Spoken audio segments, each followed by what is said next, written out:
Gopi Priya Jana Radhika Ramana Bhuvana Sundara Bhora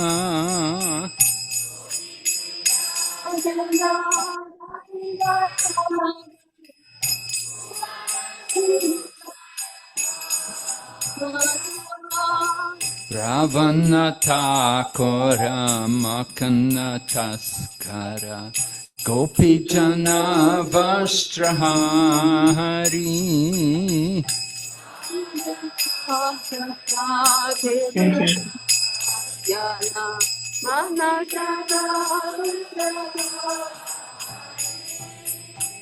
Brajera Rakala Gopa Vrindapalo Chittahari Vamsidhari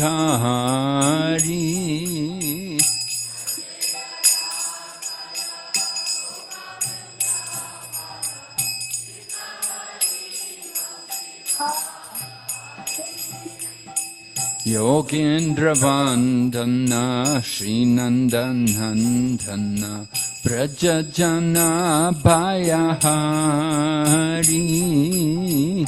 Yogendra Vandana Srinandanandana Brajajana Bhayahari Navinani Radharupa Manohara Mohana Vamsi Bihari Navinani Radharupa Manohara Mohana Vamsi Bihari Yashodanandana Kamsa Nishudana Nikunjarasa Bilasi Yashodanandana Kamsani Sudana Nikunjarasa Bilasi Kadamba Kanana Rasa Parayana Vrinda Vipina Nivasi Sattapakanana Rasa Parayana Vrinda Vipina Nivasi Ananda Vardhana Prema Niketana Plasharayo Jakakana Ananda Vardhana Prema Ulasara Juchadana Gopangana Gana Chitta Vinodana Samasta Guna Gana Dhamma Upagana Gana Chita Vinodana Samasta Guna Gana Dhamma Yamuna Jivana Keli Parayana Manasa Chandra Chakora Yamuna Jivana Keli Parayana Manasa Chandra Chakora Namashudaras Ko Krishna Yash Rako Vachanamana Mohora Namasto Bharata Krishna Jasada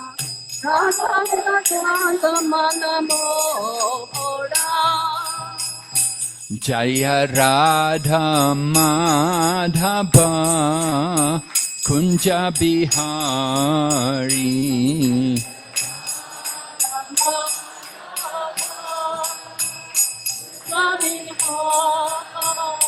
Jaya Radha Madhava Kunja Bihari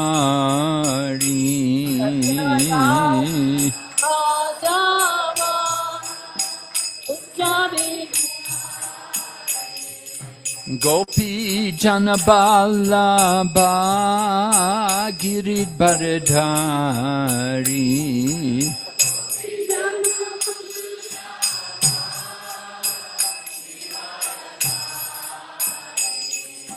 Gopi Janaballabha Giridharadhari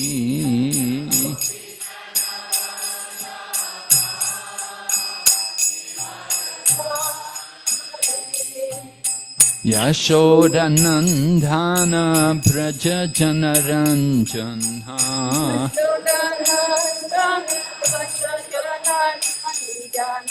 Yashodanandana Braja Janaranjana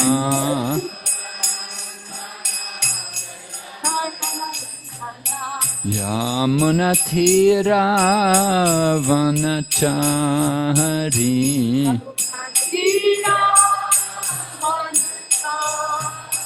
Yamunatira Vanachari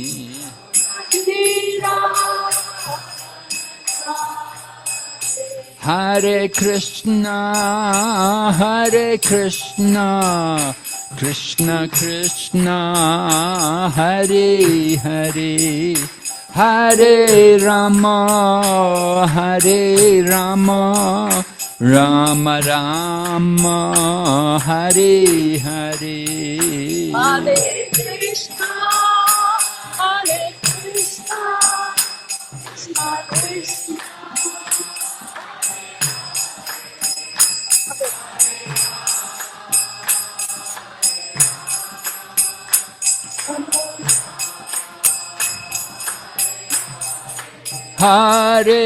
Krishna Hare Krishna Krishna Krishna Hare Hare Hare Rama Rama Rama Hare Hare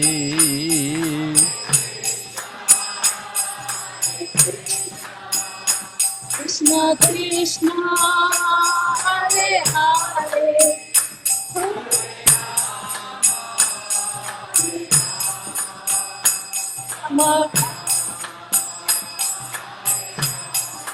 Hare Hare Krishna Krishna Krishna Hare Hare Hare Rama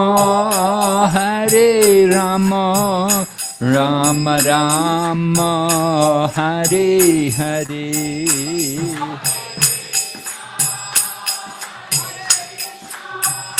Krishna Krishna Hare Hare Hare Rama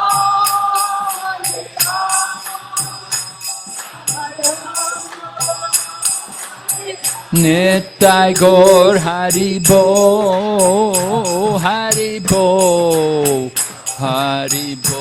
Nittai Gaur Haribo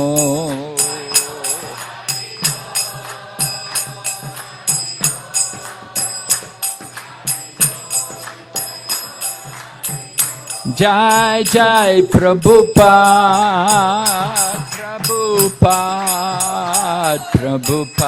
Jai Srila Prabhupada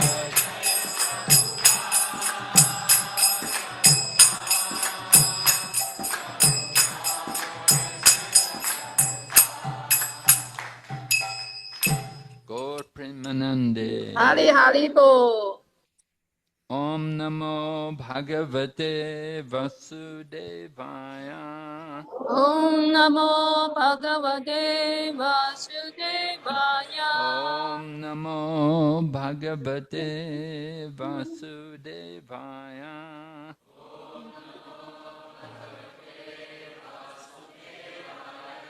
Om Namo Bhagavate Vasudevaya.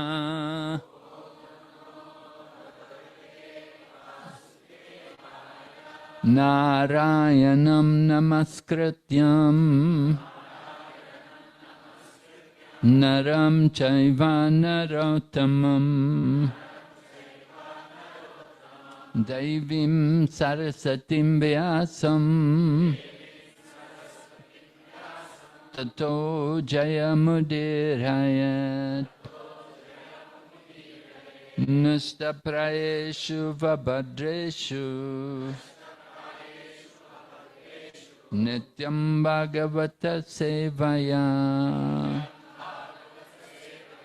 Bhagavati Uttama Shloke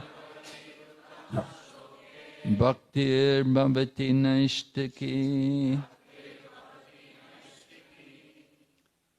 So we're beginning our lectures on the topic of the Govardhan Puja. So this is chapter 24 of the 10th canto, Worshipping the Govardhan Hill. So we'll be going through the chapter.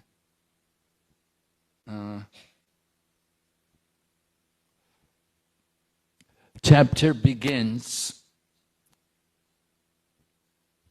Sukadeva Goswami is saying, while staying in that very place with his brother Baladeva, Lord Krishna happened to see the cowherd men busily arranging for a sacrifice to Indra. So the verse, this chapter is a continuing. Previous chapter was Lord Krishna meeting the Yagnapatnis. Those of you who are familiar with the 10th canto Srimad Bhagavatam will know the Yagnapatnis, the wives of the Brahmins, who were performing some Vedic ritualistic ceremony. So it happened in the previous chapter how Lord Krishna and Lord Balaram had been with the cowherd boys. Somehow they were out there in the forests and they had come to this one village, and it was early in the morning and they were all hungry. And so they thought, oh, over there's some brahmanas there and they're doing a yagya. They've got a lot of food prepared. We'll go and beg some foodstuffs in the name of Krishna and Balaram. Surely they'll be happy to give. So the cowherd boys went there and they introduced themselves and they told the brahmanas, we want to get some food. Lord Krishna and Balaram are there and we're hungry. We didn't have any breakfast. And the brahmanas totally ignored them. They didn't even look at them. And the cowherd boys came back very disappointed. And they went to Krishna and Balaram, and Lord Krishna told them, well, you shouldn't be so upset. It's the nature of begging, that when you go for begging, you can't expect everybody's going to give you. Prabhupada actually, taught us he wanted like the Gurukula boys when we had the Gurukula in Dallas. Prabhupada liked that they would go out and beg. Of course, in the Western country, begging is not allowed. It's not legal to do that. But it's the Vedic culture. Brahmanas were they should live by begging. They're not supposed to work. They can beg.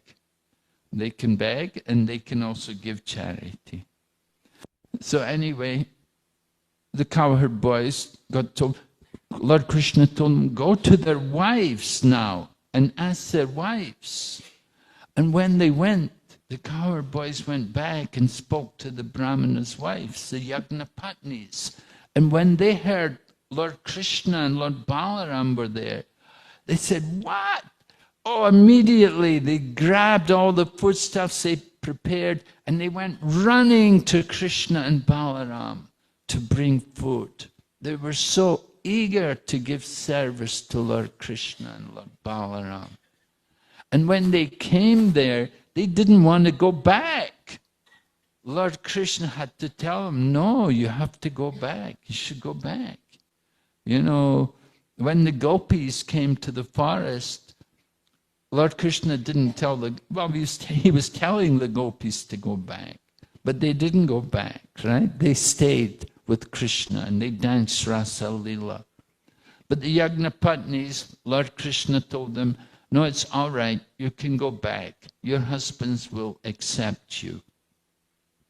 Anyway, that's the previous chapter. And Lord Krishna had seen these Yagnik Brahmanas. They're doing the Vedic rituals, and he saw their nature. They were not very inclined to do service for Lord Krishna. They were absorbed in their Vedic rituals. Actually, they were afraid of Kamsa. They were very much in the bodily conception of life. So Lord Krishna was not very happy to see these Brahmanas in that kind of condition. So now we're hearing that Lord Krishna sees that the cowherd men are arranging a sacrifice to Indra. And when Srila Prabhupada writes on this chapter in the Krishna book, you know, the Krishna book came out long before the 10th canto Bhagavatam. Prabhupada mercifully wrote the Krishna book in the beginning of the Krishna consciousness movement. It was one of the first books to be published. Prabhupada wanted us to hear the pastimes of Lord Krishna. So anyway, in the Krishna book, Prabhupada begins this chapter talking about faith. And he quotes the verse from the Chaitanya Charitamrita, Madhya Lila, chapter 22. Lord Chaitanya is instructing Sanatana Goswami. And it describes the Krishna Bhakti Kaila Sarvakama Kritahai. Simply by serving Krishna, everything is achieved. All religious duties are performed simply by serving Lord Krishna. Right? This verse is also quoted in Prabhupada's purport to the verse in the Bhagavad Gita, Vaya vasai atmika buddhi ekeha kuranandana bahushakahi anantascha buddhayo vaya vasainam. Those who are on this path are resolute in determination, and their aim is one, O beloved child of the Kurus. The intelligence of those who are irresolute is many-branched.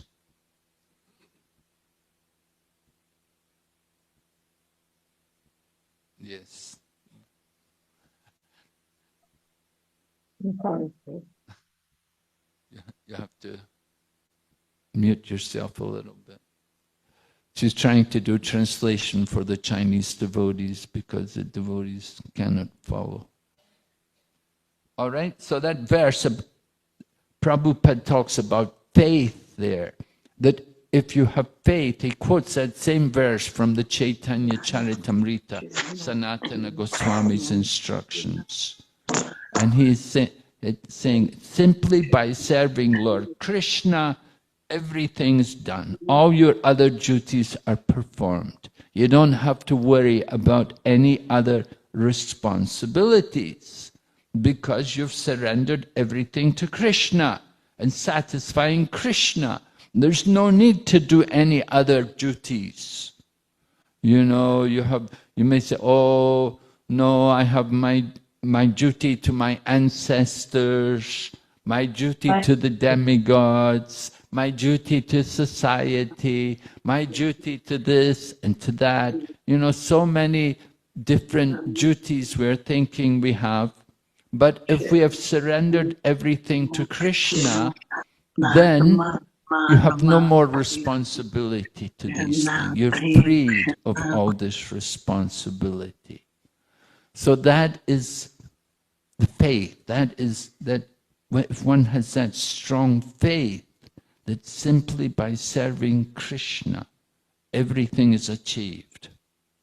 And in the Chaitanya Charitamrita, Krishnadas Kaviraj, after quoting this verse spoken by Lord Chaitanya, then he quotes a verse from the Srimad Bhagavatam which describes about watering the root of a tree. Just like when you water the root of the tree, all the leaves and branches are nourished.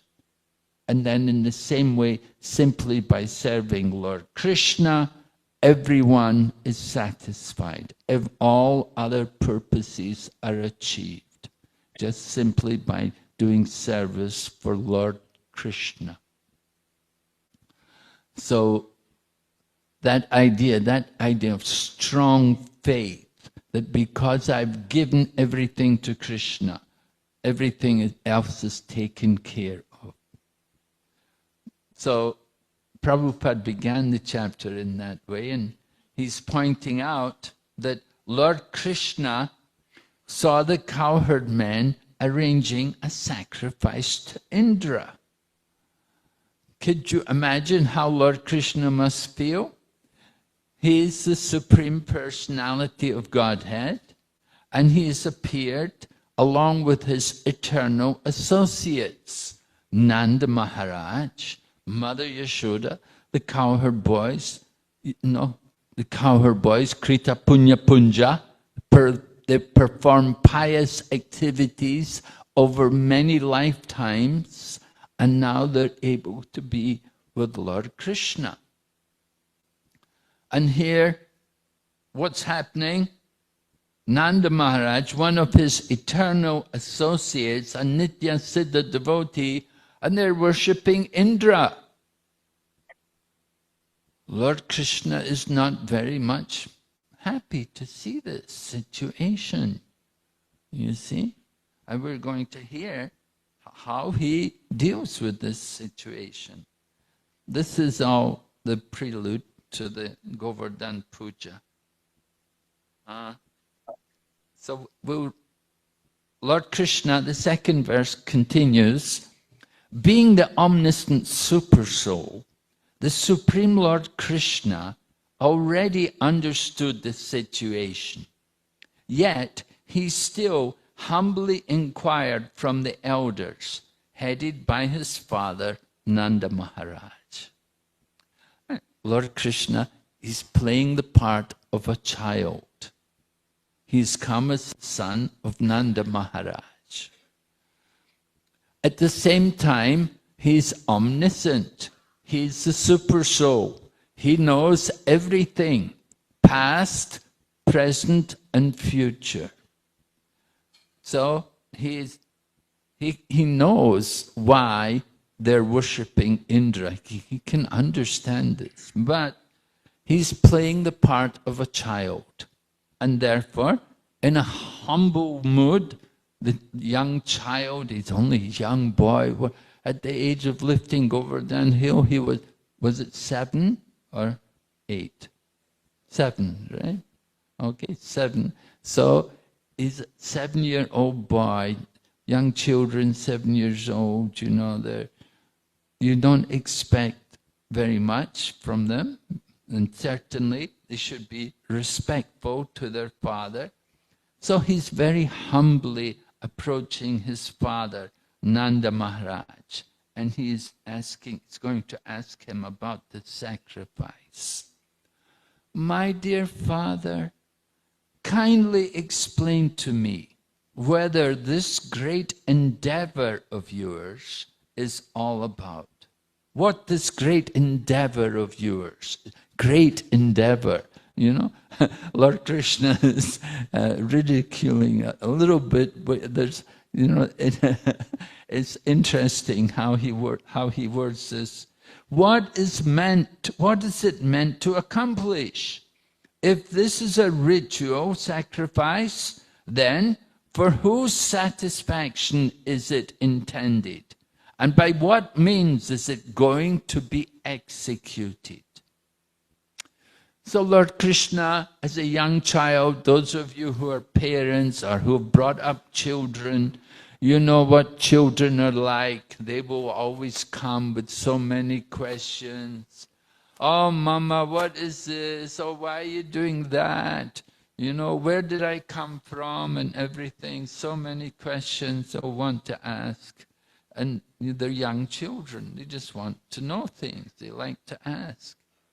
So Nanda Maharaj initially does not take Lord Krishna's question very seriously. He's thinking, he's just my little child. Nanda Maharaj is in Vatsalya Ras. He's simply thinking of Krishna as his child, as his son. So, Lord Krishna has asked about it. Lord Krishna, however, wants to convince his father that his inquiry is very serious. So then he says to his father, please tell me about it, O father. I have a great desire to know, and I am ready to hear in good faith. Certainly, no secrets are to be kept by saintly personalities who see all others as equal to themselves, who have no conception of mine or another's, and who do not consider who is a friend, who is an enemy, and who is neutral. So certainly by speaking in this philosophical way, Nanda Maharaj can understand Lord Krishna is very serious, that he wants to know something, because he's added on this philosophical presentation that you don't keep secrets. Saintly people don't keep secrets from others. Of course, someone may be an enemy. Well, probably we would keep secrets from them. And somebody's neutral, well, you don't know if he's your friend or if he's your enemy. So then probably you wouldn't tell him either. But if somebody is your friend, then certainly you would share your secrets with him. And Lord Krishna is more than a friend. He is the beloved son of Nanda Maharaj. So certainly Nanda Maharaj should be telling Lord Krishna, what is this sacrifice all about? What is he doing?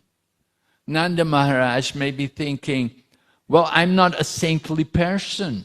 You know, you said saintly persons, they see others as equals. But Nanda Maharaj may think, well, I'm not a saintly person. You know, I'm a grihastha.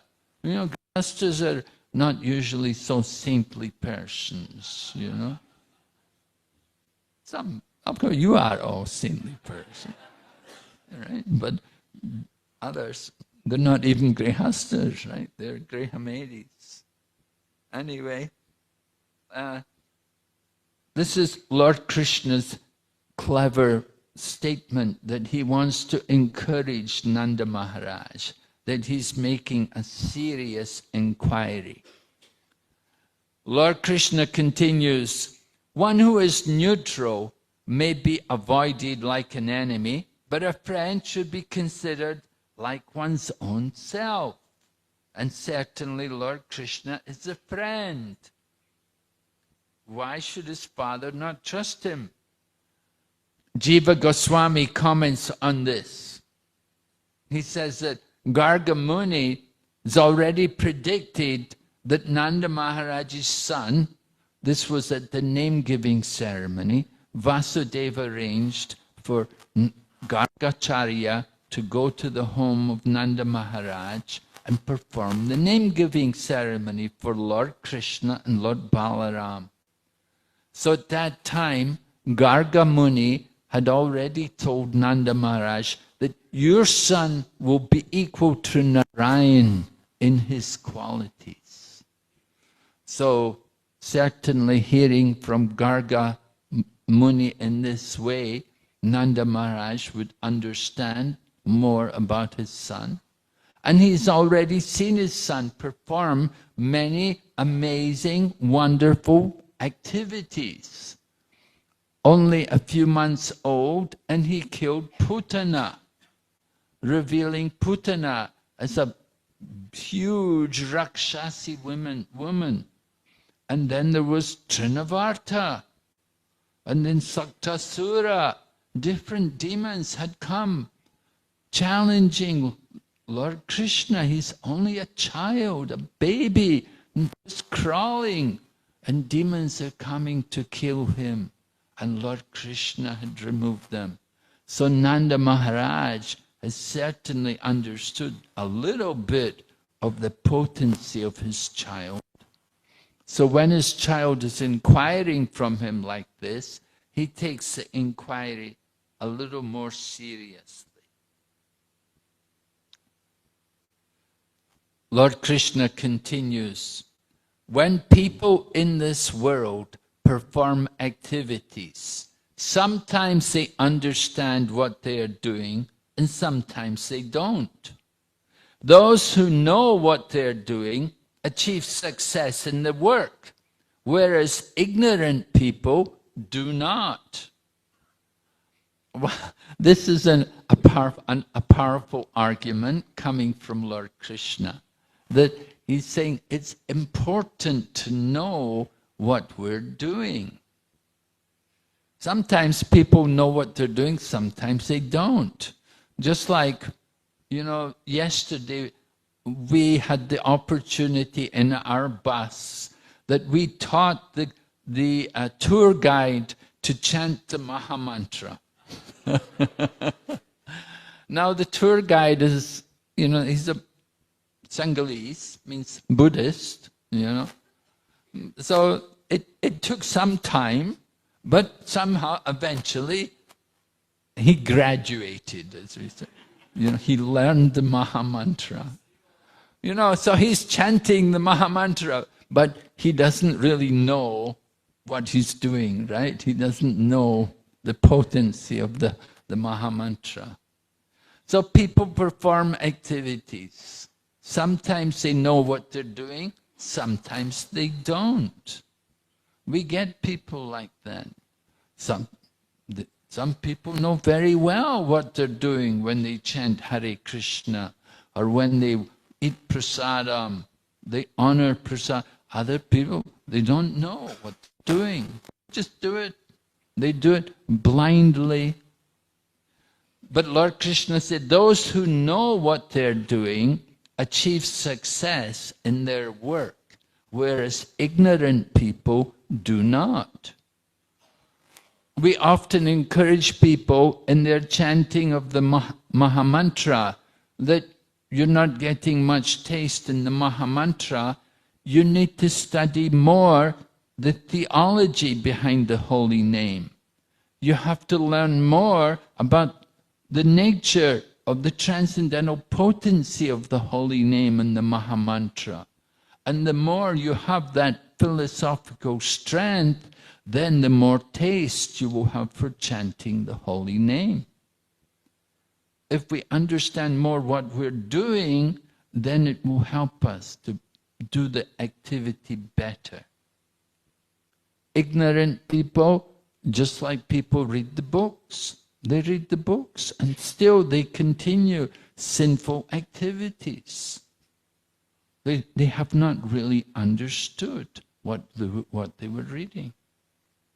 Some people chant, but they still do sinful activities. They don't understand understand really. They haven't understood what they were doing. So Lord Krishna is appealing like this to Nanda Maharaj, that if we know what we're doing, then we'll be able to do it better. We don't want just to be blind followers. Right? Blind followers. You just do things mechanically. Why are you doing it? Oh, I don't know. Everybody holds the beads. Everybody chants. I'm just doing it, same as everyone else. You know, blind following. This is not what we want, right? We want to understand properly. What are we doing? Why are we doing it? Then you will get success from it. So, Krishna is a young child, and certainly he's enthusiastic about his father's activities, right? See your father doing something, you're only 7 years old, certainly you want to, you appreciate it. So it's a father's duty to give the son some explanation of what he is doing. Lord Krishna continues, such being the case, this ritualistic endeavor of yours should be clearly explained to me. Is it a ceremony based on scriptural injunctions, or simply a custom of ordinary society? Right? In other words, is it shastric, or is it lokic? Is it just some custom? Right? Often people do things, you go to South Indian temple, they bring the coconut, they break the coconut. We have a ceremony every year in Malaysia, they call Thai Pusam, when they worship Murga. And many people come, and they bring the chariot, Murga past, and people come, and many people have coconuts, and they'll break the coconuts, huge numbers of coconuts. Why are they doing it? Oh, it's good luck. Every year they do it. They'll break 100 coconuts. The chariot will come, break 100 coconuts, and the chariot will move on. And people get some satisfaction that, yes, everybody does it. It's our tradition. It's a custom, tradition, right? We do a lot of things which are ritualistic, blind following. We don't really know why we're doing it, but it's a custom. It's expected of us to do this. So Lord Krishna wants to know from his father, what you are doing, Nanda Baba, is it in the Shastra, or is it some tradition which we have? So Nanda Maharaj will now begin his reply. And he says, Nanda Maharaj begins explaining, and he says, the great Lord Indra is the controller of the rain. The clouds are his personal representatives, and they directly provide rainwater, which gives happiness and sustenance to all creatures. Nanda Maharaj does not immediately reply. Of course, what he's doing is not shastric. It is just some tradition which was there among the people. And Lord Krishna is not very impressed. Not very impressed. He's actually angry at them that his eternal associates have come and they're performing some ritualistic ceremony to worship some demigod. So Nanda Maharaj, however, wants to explain to Lord Krishna about King Indra. He's the controller of the rain. And the clouds are his representatives. So Nanda Maharaj is explaining about the importance of water, rainwater. Certainly we know in India, as well as Sri Lanka, China also, you want to have the right amount of rain at the right time. If you get too much rain at the wrong time, it's a problem. And if you get no rain, it's also a problem. We have to have rain, very important. Rainwater, pure rainwater. It's very important for the prosperity of the world. There has to be proper rainfall, right? In Bhagavad Gita, we know Lord Krishna describes all living entities subsist on food grain. And grains are produced by rain, right? If you don't have good rainfall, the grains don't grow. And if you get too much rain, it's also a problem. Our devotees up in Russia, in Vladivostok, they were trying to do farming project, and they had some land, they were trying to grow a good quantity of grass, but they got too much rain. All the thing ruined, hardly any harvest, because the rain was too much. And if the rain is not enough, then that's very serious. You get the drought and no grain. Then there's no grains produced. The animals suffer.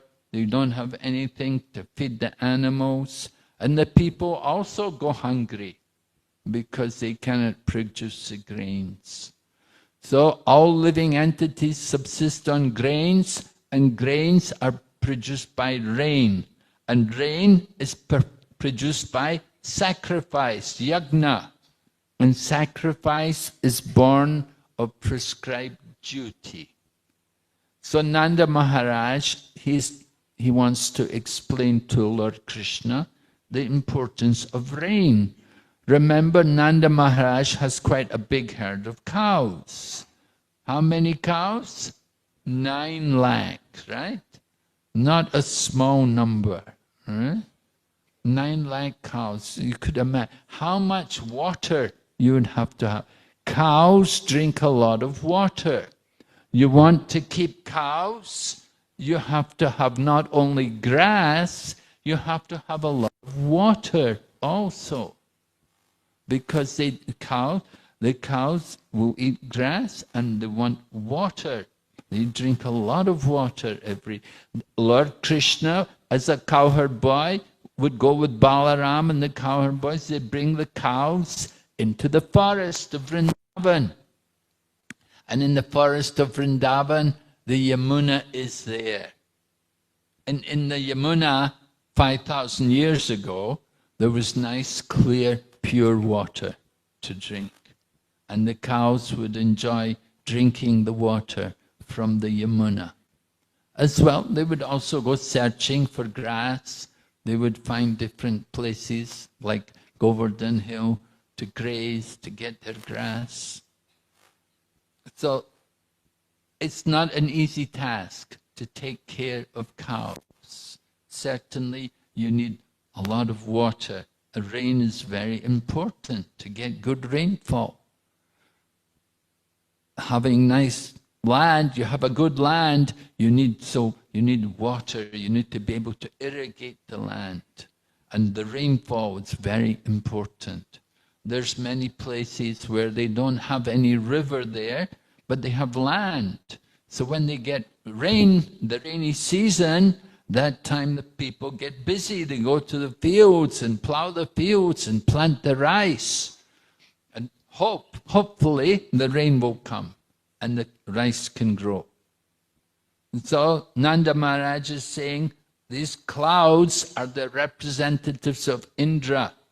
And if we please Indra, he will provide nice rain for us.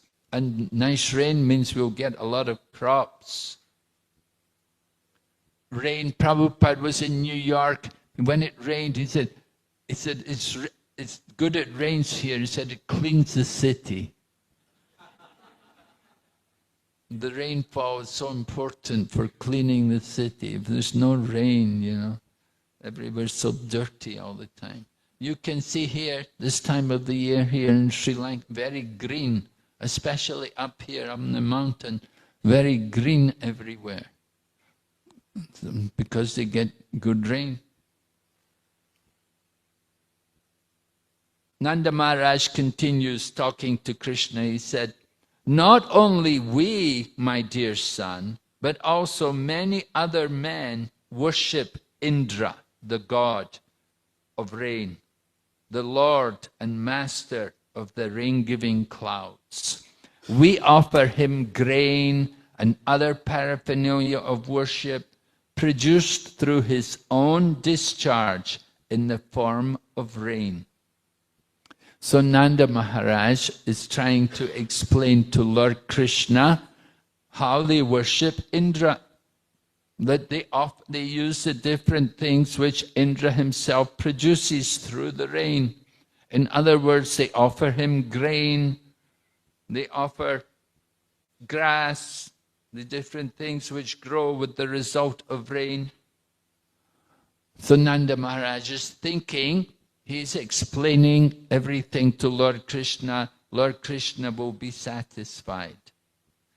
Nanda Maharaj continues, he said, by accepting the remnants of sacrifices performed to Indra, people sustain their lives and accomplish the threefold aims of religiosity, economic development, and sense gratification. Thus, Lord Indra is the agent responsible for the fruitive success of industrious people. So, Nanda Maharaj is explaining to Krishna that we accept the remnants of sacrifice, whatever is produced, right? We offer the food to Krishna, we eat the prasad, we eat the Nanda Maharaj is saying this, we offer to Indra and we eat the remnants of the sacrifice. And by doing this, not only are we satisfying ourselves, but our religiosity, our economic development, and our sense gratification, they're all taken care of by doing this yajna. All right? Vedas describe dharma, artha, kama, and moksha. The Vedas describe these different things. Generally, people are meant to be religious. They practice religiosity to get economic development. And with economic development, they can enjoy sense gratification. And eventually, they will become frustrated with their sense gratification, and then they're meant to move on and think of liberation. Of course, Kali Yuga nowadays, there's no dharma and there's no thought of moksha. There's only artha and kama. People want economic development for sense gratification. However, we should understand, Nanda Maharaj is explaining that we're doing this sacrifice not just for sense gratification, but also for our religious principles. And by practicing religious principles, then we will get more success. People have to eat. They need grains. They have to be able, if they're not well fed, then people cannot work. They can't do any duties. Right? If there's no food, if the people are going hungry, then it's a problem. There was a problem in France many years ago, hundreds of years ago. Prabhupada went to France And Prabhupada said to the devotee, he said to them, he said, your country is famous for revolution. He said, you should take this Krishna consciousness, spiritual revolution. There was revolution in France. What happened? One time, they had a royal family, the Queen of France, and she was told, you know, the people in your country are so hungry, they have no bread to eat. And this foolish queen said, they have no bread to eat. Why don't they eat cake?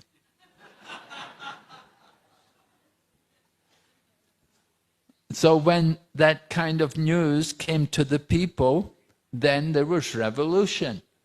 And the result was all the royal family, they were all beheaded. And they fled the country. The royal family was thrown out of power and people took over. So Prabhupada said, your country is famous for revolution. That was a few hundred years ago now, hundreds of years ago. Tale of Two Cities. France, they had that history. That's why there are no more kings there. Dangerous to be a king, yeah. Chop off your head. Anyway, people need to eat. If people cannot eat, they cannot do their duties, they cannot work. And if they don't work, then it's difficult for them to be religious also. If they don't have any proper duty to perform, it's hard for them to think about being religious. So in this way, Nanda Maharaj is trying to justify what he's doing. Now he's telling Krishna, he said, this religious principle is based on sound tradition. It's a tradition. It's not shastric. And Nanda Maharaj said, anyone who rejects it out of lust, enmity, fear, or greed will certainly fail to achieve good fortune. So Nanda Maharaj he wants to support what he's doing. He's saying it's a tradition, but if you don't do it, you'll get reactions. You will fail to get good fortune. You may think, oh, why I should do this for him. You feel some bad feeling towards Indra, or you have some lust or something. We don't want to perform the activity. So Nanda Maharaj said it's very harmful. So in this way, Nanda Maharaj presented his argument to Lord Krishna that we are worshipping Indra because he's the god of rain. And we want the clouds to come, pour the rain on the land. We can grow the crops. So Lord Krishna is going to reply to Nanda Maharaj.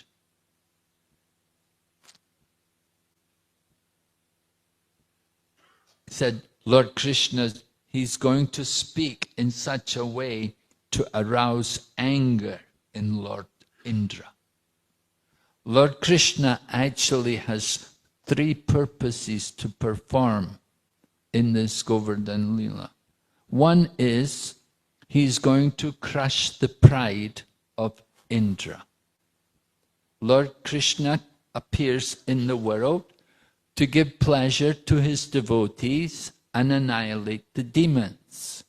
Now Indra is a demigod. He's not a demon. He's a devotee.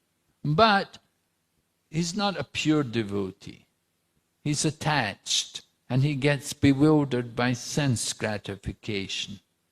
Like all like we do. We also get, if we get too much sense gratification, we forget Krishna.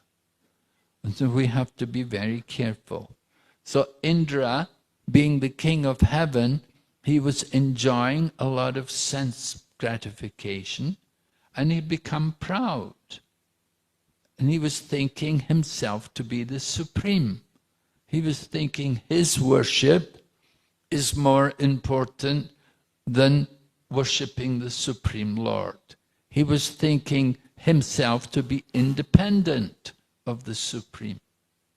So Lord Krishna does not like to see his devotees become proud. Even with the gopis, Lord Krishna was dancing Rasa Lila with the gopis.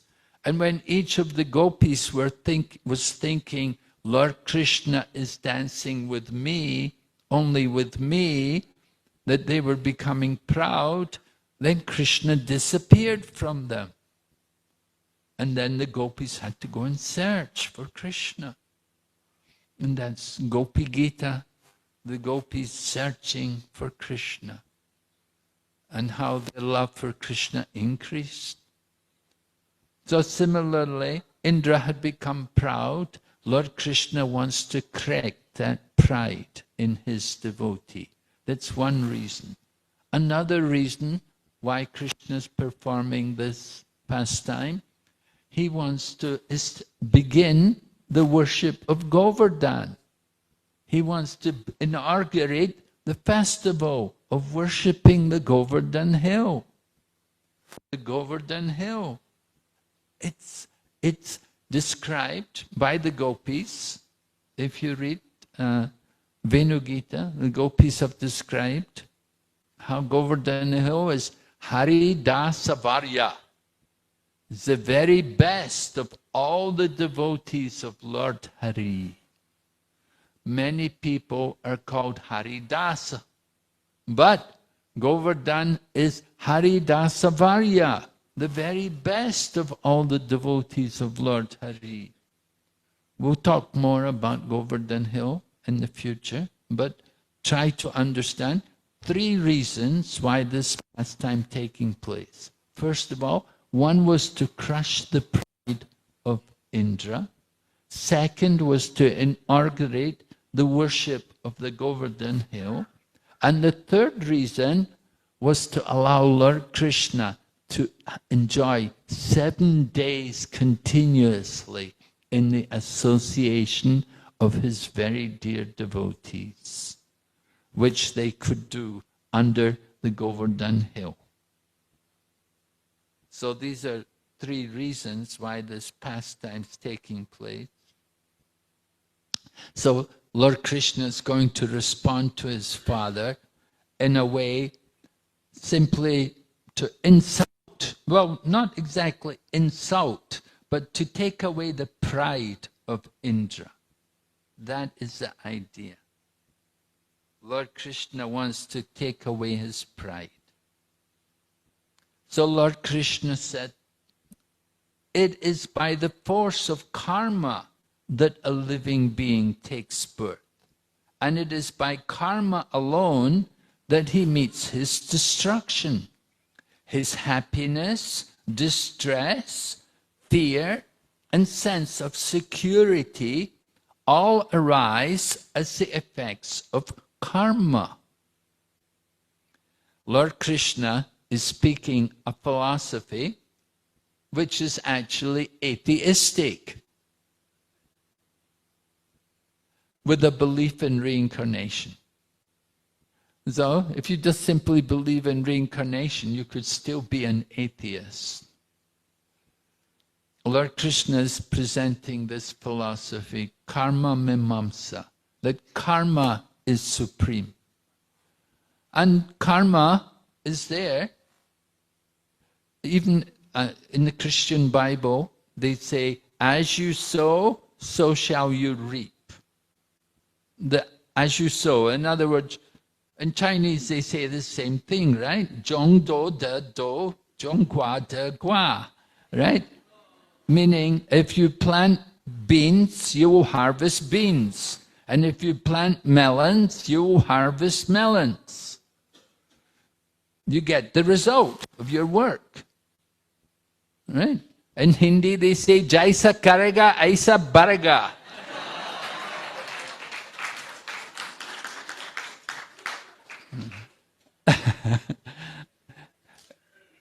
So this law, this principle of karma is there in all these languages. it's there in the Bible, it's there in China, it's there in India. And people often think karma is supreme. They're thinking ultimately it's all karma. But there's something else over karma, above karma. There is the Supreme Lord. Karma on its own is not supreme.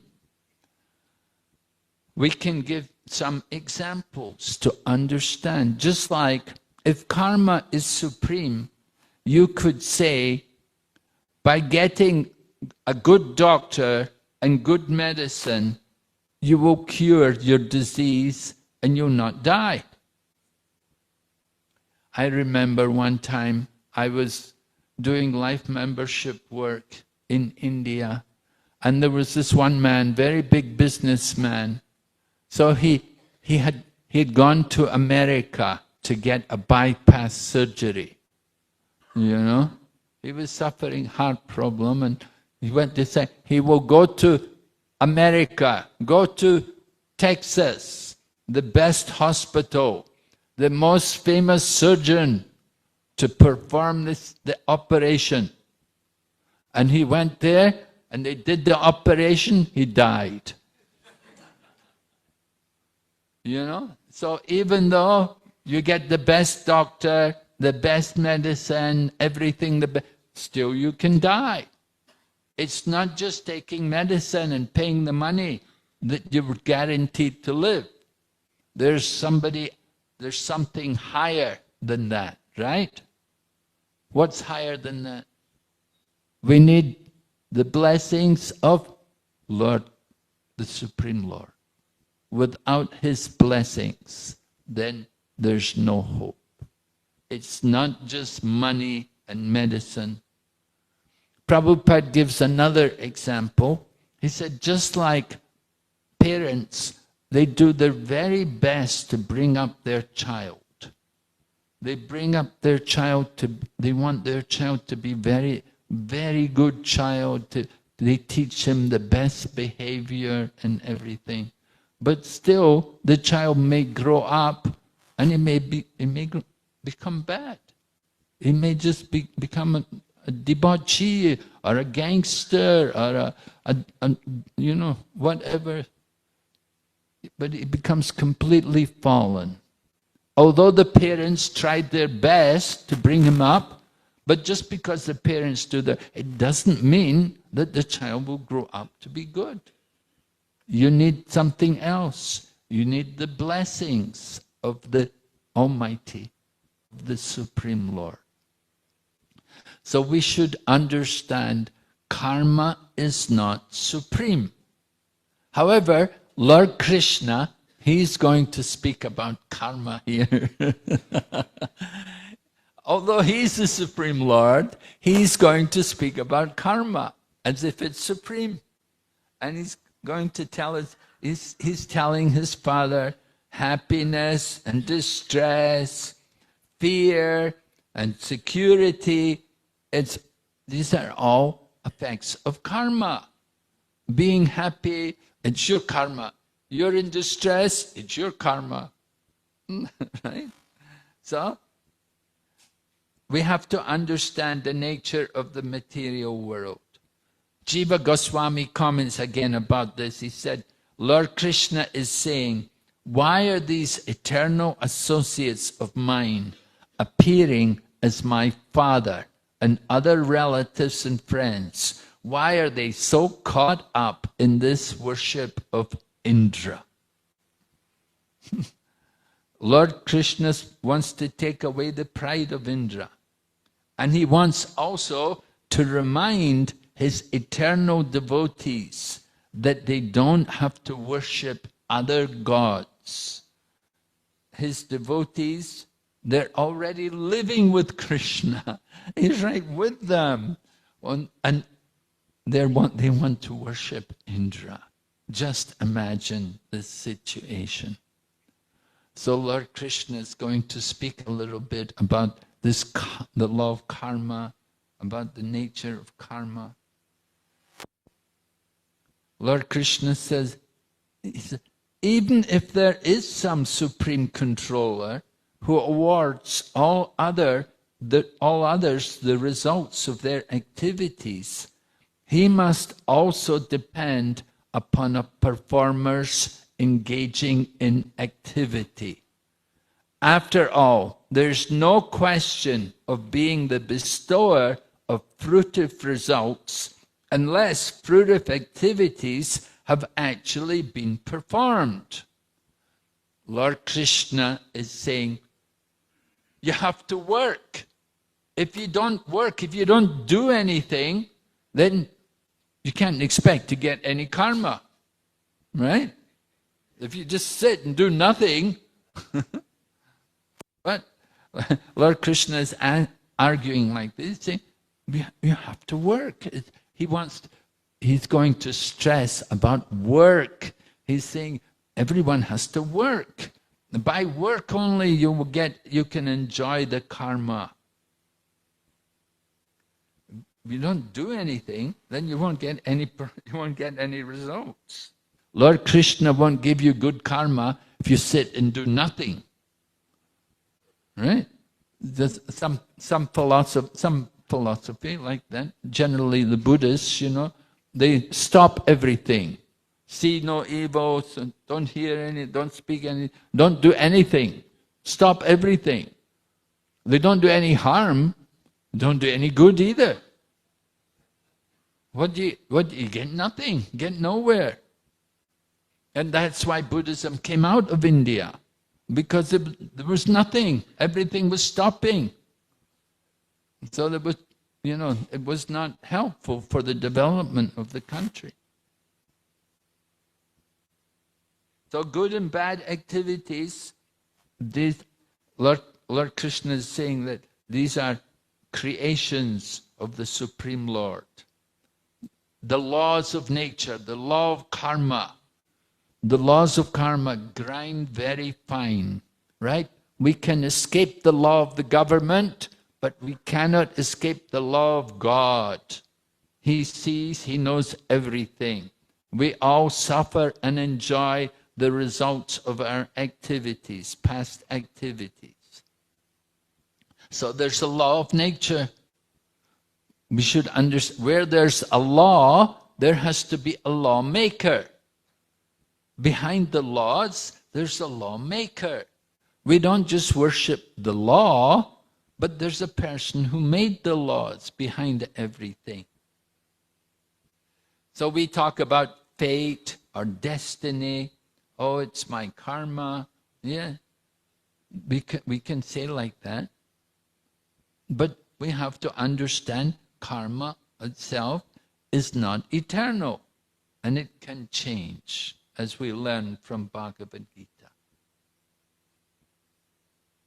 So in the material world, everyone is under the laws of the material nature. But material nature itself, we say, Mayadhyakshena prakriti suyate sacharachara. This material nature is moving under my direction, O son of Kunti. Try to understand. Everything is going on under the direction of the Supreme Lord. So Lord Krishna, He's presenting that karma is supreme. He's presenting an atheistic philosophy. It's like Lord Krishna's in a playful mood. He's having some fun with his eternal associates by teaching them this bogus philosophy. He wants them to give up the worship of the demigods. Why should they give up the worship of the demigods? From the Bhagavad Gita, we learn that the results of worshipping the demigods will be limited and temporary. Antavat palam tesham tadbhavati alpa medasham. Right? The results are limited and temporary. And it's done by people who are alpa medasha, small intelligence. They don't have a good brain. Alpa, meager, very small. Prabhupada said their brain is like stool. They cannot understand what is the real position. So worship of demigods is done by less intelligent people. And then we should also understand that whatever results are given by the demigods, it's done only with the sanction of the Supreme Lord. Mai eva vihitam hitan. That everything has to be sanctioned by the Supreme Personality of Godhead, the controller of the material nature. He can sanction the rewards which are given by the demigods. So Indra himself is not totally independent. Whatever results he can give, it has to be with the approval of the Supreme Lord. So in the material world, Lord Krishna says, we all experience the consequences of our own activities, of our own work. And Lord Krishna said, Lord Indra cannot change the destiny. He cannot change our destiny. It's born of its own nature. If Indra cannot change your destiny, why should we worship him? This is Lord Krishna's argument against the worship of Indra. He's saying, Indra is not supreme. Why should you worship him? You want to get enjoyment, you want happiness. You have to understand happiness comes by work. You do the right work, you'll enjoy the results of the work. You'll be happy. In other words, if somebody is pious in their last life, in this life the demigods would give him material enjoyment. You would enjoy. You get money, you get good looks, you get a good job, you get good position in society. Everything is the result of our past activities. But, of course, we still have free will. Free will is how we use the results of our work.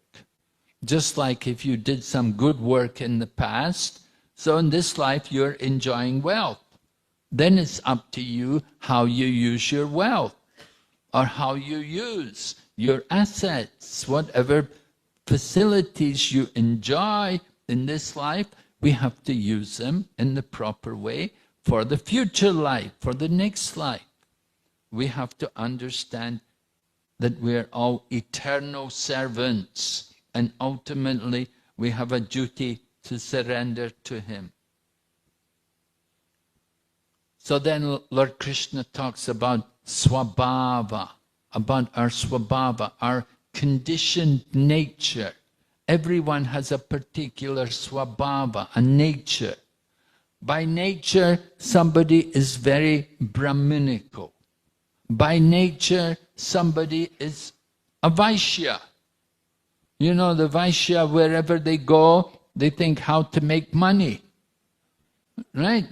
They come up here and they see all the trees. Oh, we could cut down the trees, we could sell the wood. They go to the beach and they see all the sand. Well, so much sand here, yeah, we can sell the sand. Oh, water, I can get... They're always thinking how to make money. So they have the Vaishya mentality. Somebody is a Kshatriya. He's always telling people what to do. You go there, you do this, don't do that. You know, they're more in the administrative mood. And we have the Sudras, the ordinary worker class. You know, they're told what to do. And so Kali Yuga, we're all Sudra by nature. Kalo Sudra Sambhava. All right? Prabhupada was in Sweden, of course. He was giving his lecture. He was saying, Kali Yuga, everyone is fourth class. We want to create first-class men. So some student asked him, so you are saying you are first class and we are all fourth class?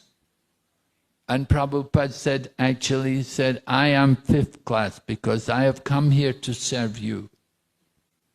I have come here to serve all of you. So Prabhupada confirmed, yes, they were all fourth class. He said, I have come here to serve all of you. Anyway, it was Lord Krishna is saying everyone has their nature, and he has to follow that nature. The universe, with all its demigods, is based on conditioned nature of the living entities. So we all have our particular nature, our swabhava. We have to work in that way according to our nature. You know, if you put somebody in a factory, you know, and you ask them to do some work. One time, I remember one time, I was a student and summer holiday came, summer vacation. I needed to get some money. I took a job in a biscuit factory. And we had to stand at the conveyor belt and put the biscuits in the box, you know. And so, you know, after a few hours, you start throwing the biscuits, you know. You know, you don't want to be, you know, it's so monotonous, so boring. But some people, you put them in that job, they're so happy. You know, you get some people, and they'll just stand there happy to talk, you know, and they'll just be there all day, all night. They'll be there happy, you know, they're working. You know, they have a different nature. Somebody has a swabhava to just do that monotonous work. And somebody else's nature is more studious, and they want to study more, they want to develop their thinking more, to understand more about the world. So everyone has their nature, and we have to be properly situated according to our nature. So Lord Krishna is saying, like that, we have to recognize that there's a supreme controller also, and we have to worship him. The swabhava is not all-powerful.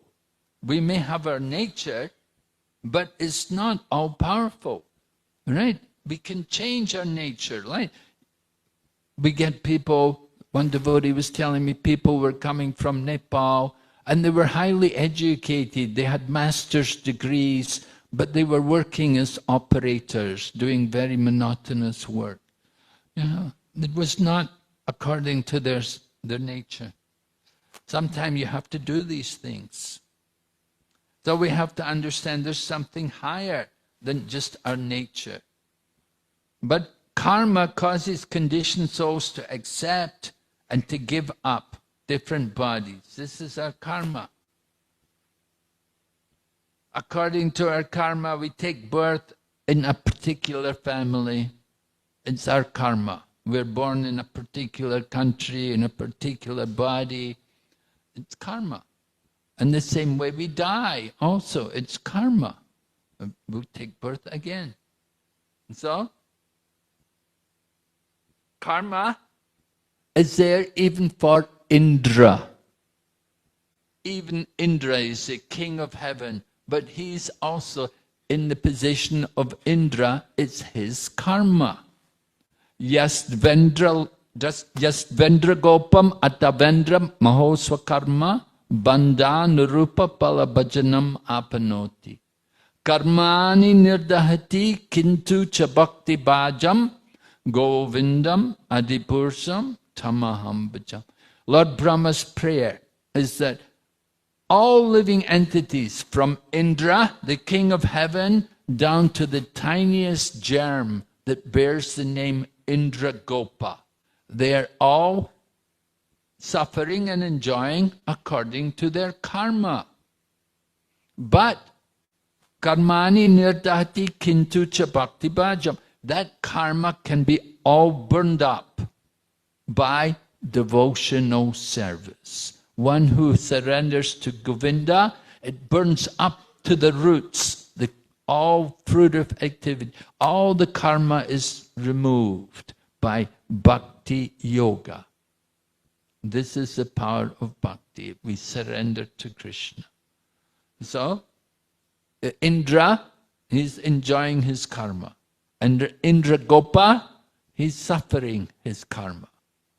the trees, the dogs, they're suffering their karma. We are also suffering and enjoying our karma. We have to learn how to use the body properly so that we can get out from this material world. So Lord Krishna, he is not under the laws of karma. He is the controller of karma.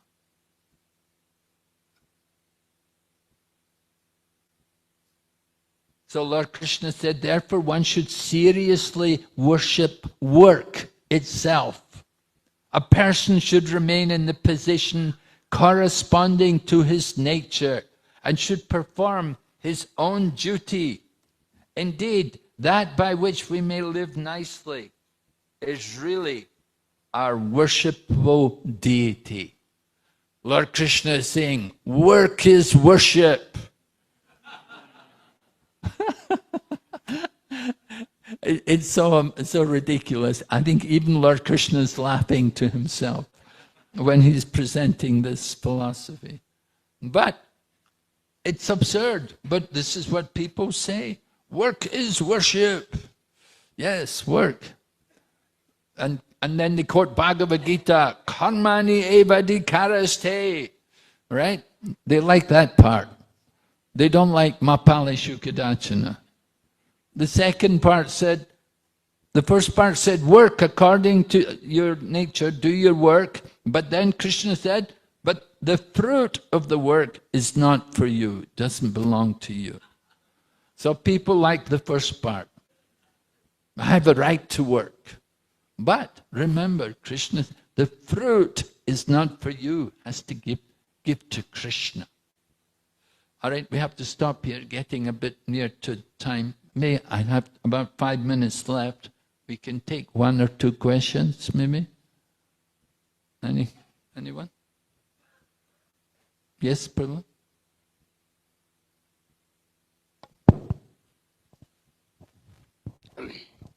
So Maharaj, in the Dallas area, we have 3 farms. One of the farm where we have cows to produce milk for Radha Kalachandji. The other 2 farms, one of them, 4 families live there. The third farm, nothing much is happening. And what we found is in 2022, there was a drought in Texas, and all the Karmi farms sold a lot of cattle, cows, etc. And then in 2025, exactly the opposite. We are having heavy rains and everything is green and everything. So even though we are doing Sankirtan on a regular basis, there's still this up and down. So wanted to know your perspective. Yes, well, we're all dependent on the mercy of the Supreme Lord. Everything moves by His grace. So we go on and do our duty. Sometimes you get rain, sometimes you don't. Sometimes you can feed the cows, and sometimes you're in trouble, difficult. You have to spend money, buy grass, buy fodder from other places. We have to be ready for these things, just like in the material life. Sometimes we enjoy happiness, and sometimes there is distress. Happiness and distress are like the winter and summer seasons. We have to tolerate these things and not be disturbed. We have to go on and do our duty. You have a farm, you have cows, you have land, you have to take care. Do your best and depend on Krishna. Yes, sometimes it will be difficult. Sometimes you can be successful. You have to depend on Krishna. You're doing Sankirtan. Don't think, we can't think, just because I'm doing Sankirtan, I won't have any problem. Everything will be nice, everything will be easy. That's like the person who thinks, I'm a devotee, I got initiated, how could I get sick? How could I get cancer? Yeah. And so the same way you can't think, because I'm doing farming and I'm doing Sankirtan, so everything will be no problem. No, there will be problems. We have to show people how to go on and do our duty despite the problems. We have to overcome the difficulties. We can't think there won't be difficulties. There will be difficulties. But a devotee can tolerate all these difficulties and go on with his service to Krishna. This is our qualification to go back to Godhead. Tatena kampam sushamik shamana. Lord Krishna, a famous verse by Lord Brahma. Lord Brahma is saying, right? One who tolerates all adverse conditions and goes on engaging in my devotional service, then he becomes qualified to become my unalloyed devotee. So we have to think like that. Any other question? Yes, Mataji?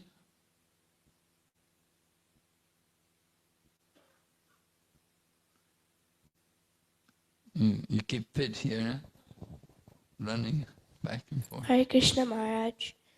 You talked about free will today, and my question is, does Krishna control our free will? Then it's not free will, right? You have free will, it's up to you to choose. Your free will is to choose between Krishna or Maya. That is your free will.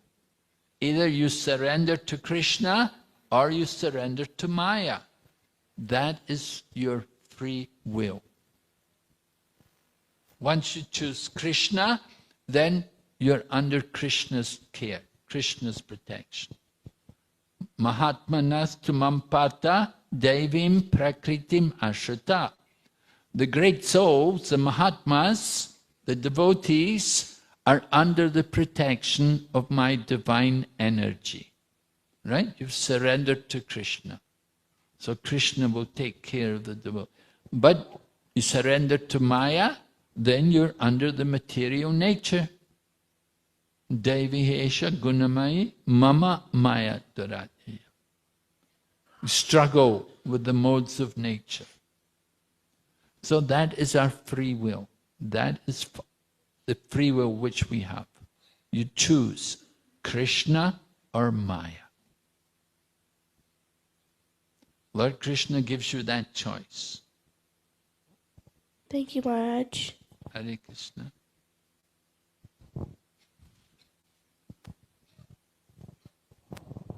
Hare Krishna， 感恩 Gurudev 精彩的讲解。我的问题是，刚刚 Gurudev 有讲了这样一句话啊，就说 karma 不是最高的原则，最高的原则是需要至尊主的祝福。所有的不是钱的问题，也不是要的问题。如果父母抚养孩子，大部分父母都是望子成龙、望女成凤，但不一定孩子长大就是好孩子，需要来自至尊主的祝福。我的问题是如何得到至尊主的祝福，这些孩子才可以成龙成凤。Hare Krishna。 Okay, so I give the example about a child, that you can bring up a child and the child may grow bad, even though parents do everything to bring up the child nicely. So she's asking, how do we get the blessings of Krishna? Because I said you need the blessings of Krishna. So what do we need to do to get the blessings of Krishna in order for our child to be good? Well, what we have to do, we have to surrender to Krishna. You have to try to bring up your child in Krishna consciousness. That's important. Do your best to give them Krishna consciousness. That's the duty of the parents. Okay, duty of the parents is not just only to bring them up to be moral and to be honest and to be pious, but we want to bring them up to be devotees, surrendered to Krishna. And so if you are fortunate, if you can do like that, if your child is able to take up Krishna consciousness, then that is certainly very good for the child. You know, if he can be a devotee, to make him God conscious, then that is the best way. How to get the blessings of Krishna? You have to do like that. You have to give Krishna consciousness to your child. You have to make sure that they have an opportunity to be vegetarian and to understand the importance of vegetarian diet. And they have to not only be vegetarian, but they should be accustomed to worshipping Krishna, to come to the temple and to bow down in front of the deities, to chant the holy name. Now, if from the beginning of life, if you can bring children up in that way, then it's very nice. Later in life, if your child has already grown up and you try to bring them to Krishna consciousness, then it will be very difficult. So it's very important from the beginning of life that you try to give people Krishna consciousness. Try to give your child Krishna consciousness. But if from the beginning your child is not devotee, if you bring for example, I met one family, the mother and father had become devotees and they become vegetarian, but they said, our son doesn't want to be a vegetarian. Because the son had been brought up eating meat for many years and become accustomed to it, he doesn't want to stop. The mother and father, they want to stop. They want to be vegetarian. But the child, the son, didn't want to do it. So, it's difficult. You have to be, you need a lot of blessings. Even Srila Prabhupada, of course, had a family of his own, and they were not the most religious people. The youngest son, a bit more. The youngest son was Vrindavan. He was quite a pious man. And his daughter ultimately became a devotee and joined the Krishna consciousness movement. And she was initiated and married to a devotee. And she even lived in Mayapur. But unfortunately, she passed away. She died during the flood 1 year in Mayapur. Anyway, Prabhupada used to bring his children to temple, but once they grew up, then they have their own free will.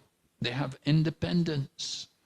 So we try, do our duty, try our best to bring children to Krishna consciousness and depend on the mercy of Krishna. You need also the blessings of Krishna. How to get the blessings? Well, we have to pray. We have to chant, we have to surrender to Krishna. And ultimately, it's up to Krishna. It's all in his hands. He is the supreme controller. Okay, so we will stop here. Thank you very much. Hare Krishna, Srimad Bhagavatam ki jai, Srila Prabhupada ki. Bhakti Vigna Vinasa Narasimha Bhagavan ki jai. Hare Krishna. Some quick announcements for today. Today is Ekadashi and tomorrow the fast breaking time is between 5:53 a.m. to 9:52 a.m. And today's breakfast is sponsored by